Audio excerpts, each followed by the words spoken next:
Onye na-anọchite anya Idemili North and South Federal Constituency Honorable Uche Okonkwo emepego ebe arụrụ ọhụrụ a na-ahazi erimeri akpụ n'Ojoto na Council Idemili South. Ndị rụrụ ya bụ Federal Institute of Industrial Research Oshodi FIRO. Onye nta aka bụ Festus Obierika wetara anyị akụkọ. Ọ na-agwa ndị nta akụkọ okwu Honorable Uche Okonkwo bụ onye kwupụtara na ụlọ ahụ nke alụrụ bụ ebe a na-ebecha akpụ kwakwa n'akwụkwọ ahụ ma tinye n'akpa bụ nke ọ lụrụ iji wee mee ka ọrụ ndị ahụ bụrụ ihe ga-adị mfe nye ndị Ojoto na ndị gbara ya gburugburu.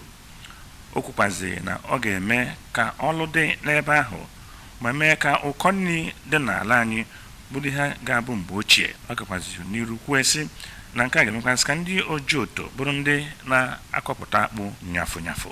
N'okwu nke ya ka eze ọdịnala Ojoto bụ Igwe Gerard Mbamalụ bụ nke onye nọchitere anya bụ onye na-ejele ya ozi bụ Maazị Romeo Anyịsịa bụ nnọọ onye kenere onye omeiwu ahụ maka ibute agadaga ụlọ ahụ n'Ojoto ma kwuo na a ga-enye aka ka ọ dị mma.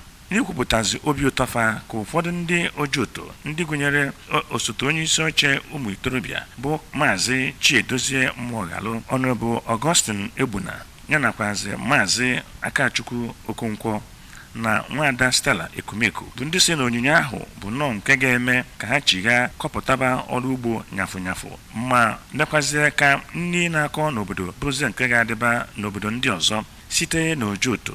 Abụ Festus Obierika maka akụkọ ụwa ABS.